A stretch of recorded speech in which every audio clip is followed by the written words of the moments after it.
Hi, my name is Ian Watson. I'm very excited to share some mentoring stories from my career that I believe can be an example for some, but maybe not all of you. Why do I say some? Because in this session, my industry colleague Mike Finn and I will provide different mentoring experiences. I am presenting part one, a deliberate program, and Mike will share his ad hoc adventure in part two. Okay, so maybe my part sounds a bit boring and low risk, but I can assure you I have not had boring or low risk experiences in my fulfilling years in industry. You see two logos here. Today I am proudly representing the CSEG and Imperial, both of which I have been with for 26 years. Mentorship is about relationships. In my case, these were or are very intentional or deliberate relationships. I have had numerous technical and management mentors provided and readily accessible throughout my career. In other cases, I intentionally sought out leaders, colleagues, and acquaintances to be my mentors. Now, I thoroughly enjoy my time with mentees because I see something in those individuals that gives me a sense of hope, potential, and growth in the direction I want to explore with them. In parallel and in sequence at various times, I was part of a deliberate program provided by my company, Imperial, and its majority shareholder, ExxonMobil, and I was intentionally seeking mentorship relationships through avenues like the CSEG. To give some deliberate framing to this presentation, I would like to give you three words to consider: inspiration, motivation, and action. I will be sharing a number of short mentoring stories from the beginning, middle, and later parts of my career so far. I ask you to listen for moments of inspiration, motivation, and action that have formed and shaped my career. Don't worry, I will drop some pretty explicit hints throughout. We will revisit inspiration, motivation, and action and the arrows between them at the conclusion of my talk, for what I hope is a bit of a mentoring moment for you. Let's start with a young and naive geophysics engineering graduate showing up in Calgary in the mid-1990s from Southern Ontario, a few weeks after getting married and going on a honeymoon. This is the era of the O.J. Simpson trial, Titanic, and Nintendo 64. A couple months before my planned start date at Imperial, my soon-to-be technical mentor, Doug, called me to ask me if I could join him for a field trip to an outcrop analog for my first seismic interpretation project in the Northwest Territories, Nahanni Ridge. Sadly, that conflicted directly with the wedding. But boy, did that thoughtfulness start my relationship off with my technical mentor in a great way. He was looking out for me, and I wasn't even in the office yet. Doug was a great technical mentor. He gave me a great start and a long leash to learn on my own, but not so much to hang myself. A couple years later, head office decided they would start a formal mentoring process, match up people from different functions, but with some things in common. I remember filling out the form with questions about my degree, interests, and what I would like to get out of a mentoring relationship. I was paired up with a drilling manager, Colin, that had attended the same university and had over 20 years of experience with Imperial and Exxon. We met for lunch several times. I remember sitting in this same area pictured here on the then Petro-Canada Plus 15. Each time we met, the trust grew, and his wise advice started settling in. I remember once he checked that I was still within my first 5 years with the company, and then he said, "Keep your head down." Upon further exploration of what he meant by this, I took away 1. Build your technical reputation. 2. Take opportunities as they are presented. And thirdly, stay out of office politics as long as you can.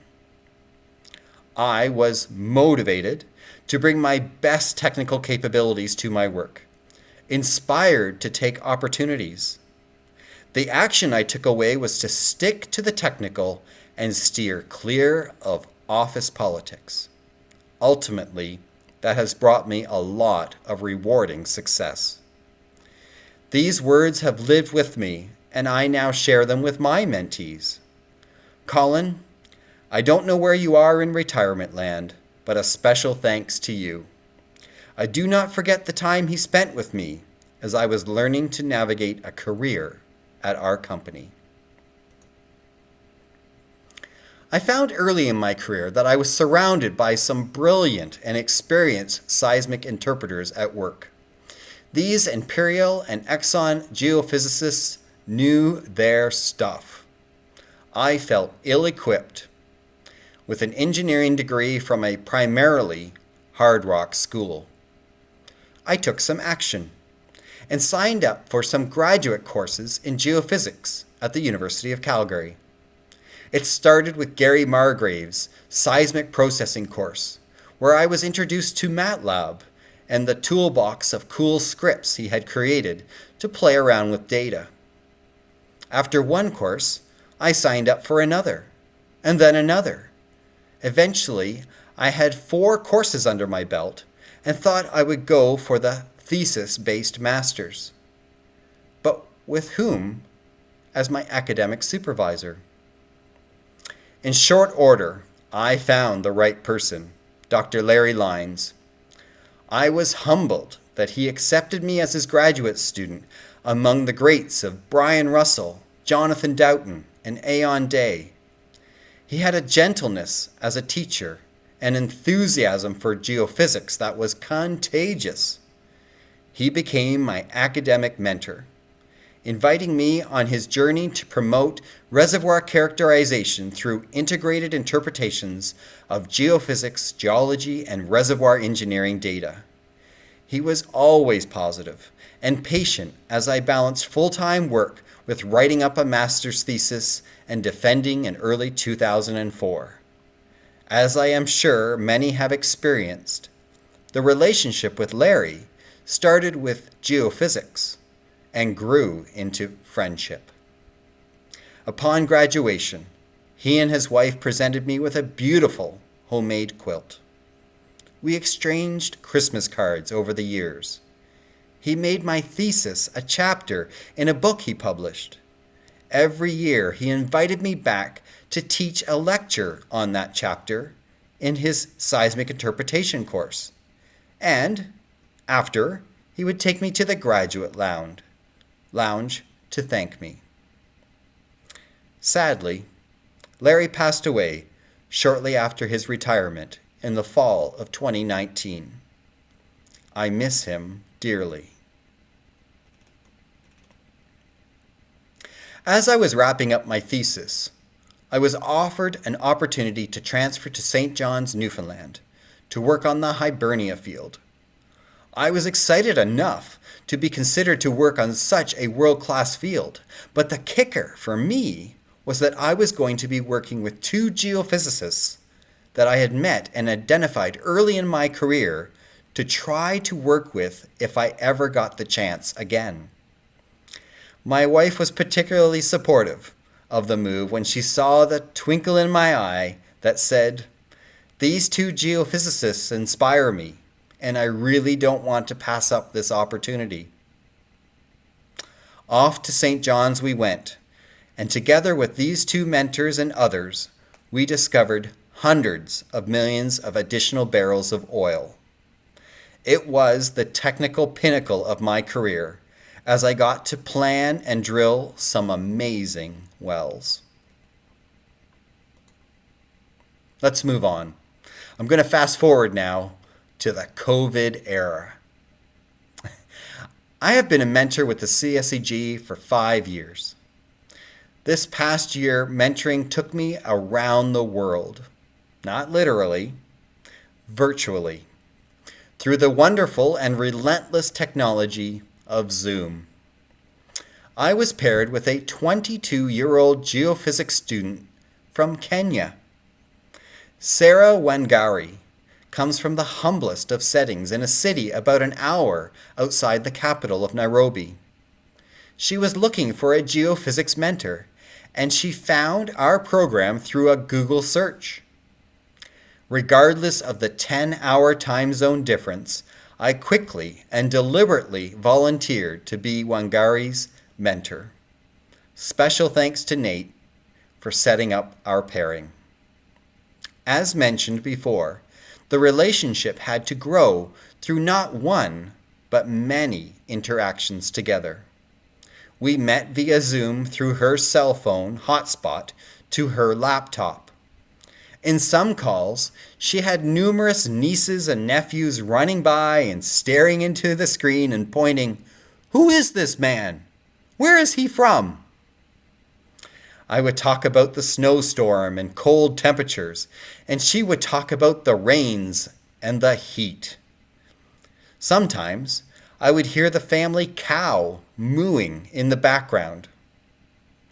Getting back on track. After about 4 months of regular meetings, she mentioned a project proposal that she needed to start for a major independent study.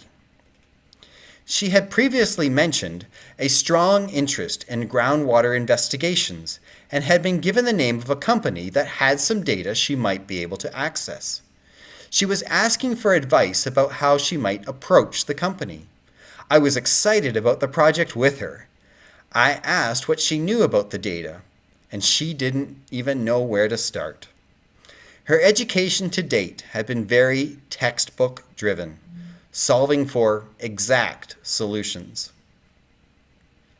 We talked about how real-world data tends to have numerous challenges and potential pitfalls, that solutions are non-unique and need as much intersecting information as possible to constrain the solution space. The verbal exchange was insufficient for our communication. Like grabbing a napkin on the +15 and starting to sketch out a problem and possible solutions, we opened up a Zoom whiteboard and went at it. Can I get the prize for the messiest slide at the Geo Convention? This has to be competitive. As you might be able to decipher, we drew a fault and some kind of a anomaly over the fault. We played with numbers for different layers, rock properties. We talked about measurement spacing and measurement error. We talked about making predictions from the data and testing them with drilling. From this conceptual diagram, we created a list of potential questions for her to ask the company when she received the data. See the red text. We had to pace the conversation because she said she had not learned so much in such a short period of time. It has had to have been the most exciting mentoring conversation I have ever had to see her world of geoscience get bigger. She recently wrote to me and said, "My confidence as a geophysicist is at a different level now. All thanks to you, my mentor." Now, that is totally motivating.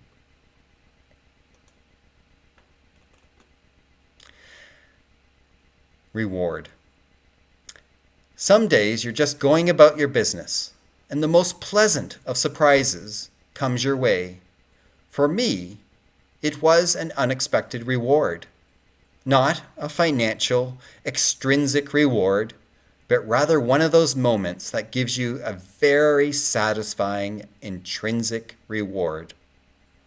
To set this story up, I graduated from a geophysics program in Ontario back in the mid-90s. I had one eye on the oil patch and another eye on mineral exploration. Looking back, I truly wish I had access to a professional mentor to talk about my options and answer my career-related questions. I basically made a guess. And yes, thankfully, it turned out just fine. That experience is in contrast with a student who was my CSEG mentee 4 years ago. He contacted me recently with an unexpected text to excitedly tell me that he had secured work. He wrote, "I wanted to thank you for your mentorship and really opening my eyes up to a different perspective during our meetings. I really grew and learned a lot from your guidance, and I attribute some of my success to your wisdom." Mentorship makes a difference. The CSEG mentorship program provides an enhanced value proposition for students and early career geoscientists. In addition to the academic and technical skills our budding geoscientists receive, mentorship further builds the foundation for their future. It provides an opportunity to be mentored by a geoscience professional in fields of interests. I encourage all to become either a mentor or mentee through the Deliberate CSEG program or other industry opportunities. I want to circle back to inspiration, motivation, and action. This is an example of reverse mentoring. What? Yes, reverse mentoring. A younger, experienced hire at Imperial that I have been getting to know and helping her with team culture came to me one day with a new way to look at this. Often we think we need inspiration that will lead to motivation and then action. She had read an article that she referred me to. I read it and thought it was great. The author points out that too often we wait for inspiration, and it may not come, and as a result, something might not get done, or it will get done last minute. Often, we just need to act first, even when we don't feel like it. And it then leads us to inspiration and more motivation to act even more. I helped her facilitate a team discussion that she led with her team. Everyone was supportive and contributed actions that the team could do to help with morale. She mentored me on this one, and hope you can use it the next time you have a task that you are waiting for inspiration for. Start with actions, deliberate actions, and see where that takes you. There are so many people to acknowledge. I can't thank this group of people enough, both mentors and mentees. They are a collection of work, academic, and CSEG colleagues.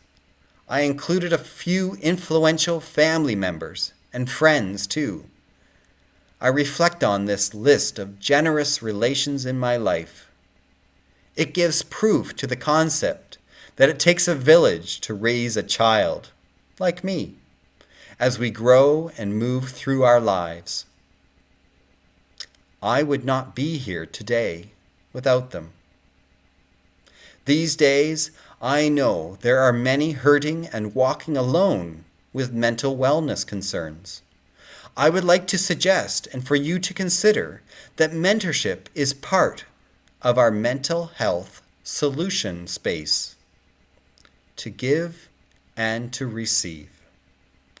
Indeed, a couple of these names are psychologists to whom I am indebted for their professional help when I needed it.